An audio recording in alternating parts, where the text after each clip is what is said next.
Allez, c'est parti. Aujourd'hui, on va décortiquer une histoire assez fascinante. Celle d'une entreprise qui s'est retrouvée piégée par sa propre technologie, celle-là même qui avait fait son succès. C'est le point de départ d'une transformation technique et humaine absolument majeure. Et tout part de cette question. C'est la question qui pique, celle qu'on finit toujours par se peser, quand l'outil qui nous a aidé à décoller devient soudain un poids mort, en vrai boulet.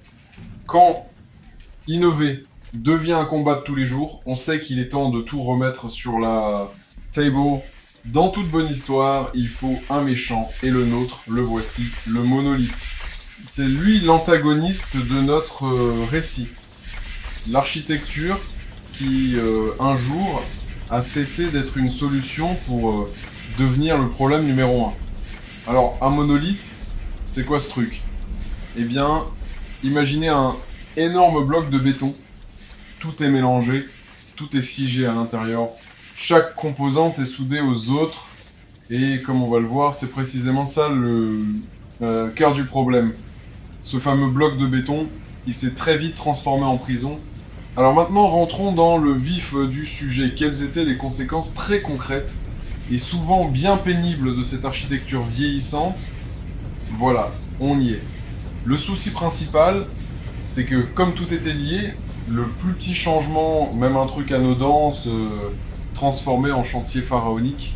Les déploiements étaient lents, ultra risqués, et pour couronner le tout, entièrement manuel.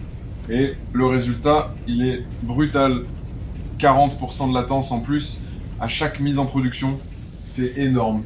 Dans un monde où chaque milliseconde compte, c'était un handicap qui plombait directement l'expérience des utilisateurs.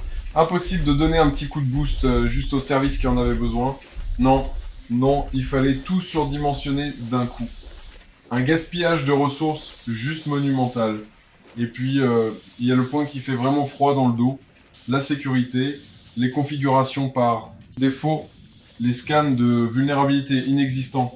Résultat, c'était pas du tout une forteresse. C'était une véritable passoire. Une porte grande ouverte à toutes les menaces. Bon, face à un tel mur, il fallait agir. Et pas moitié. Il fallait une nouvelle vision. Un plan pour transformer ce frein à main permanent en une véritable autoroute pour l'innovation. Et cette nouvelle vision, elle repose sur 3 piliers. 1. L'automatisation complète pour viser le zéro erreur humaine. 2. La haute disponibilité pour que le service soit toujours debout. Et 3. La sécurité intégrée, le fameux DevSecOps. L'idée, c'est que la sécurité n'est plus la dernière roue du carrosse, elle est au cœur du réacteur dès le départ. Allez, à cette théorie, passons à la pratique. Comment on met tout ça en place? Eh bien, ça commence par les fondations. On va pas colmater les brèches, non. On va construire une nouvelle forteresse, pensée dès le départ pour être solide et sécurisé. La toute première ligne de défense, c'est d'isoler le réseau. On crée ce qu'on appelle un VPC, un cloud privé virtuel. Pensez-y comme une bulle sécurisée dans le cloud. À l'intérieur, on crée des zones bien distinctes. Une zone publique pour ce qui fait face à Internet et une zone privée ultra protégée pour les données les plus sensibles. Et au cœur de cette zone privée, on trouve le cerveau de l'opération, Kubernetes. C'est lui qui orchestre la vie de tous les microservices. Et pour les donner les joyaux de la couronne, on utilise des services comme RDS. C'est un coffre fort intelligent. Tout est chiffré, tout est dupliqué, zéro compromis. Et là, c'est presque un tour de magie.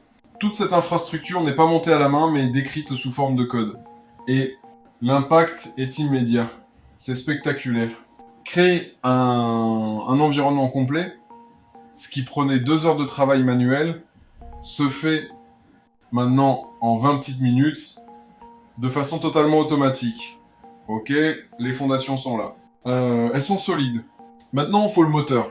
Comment est-ce que le code passe du clavier du développeur à la production de manière fluide, rapide et surtout sécurisée?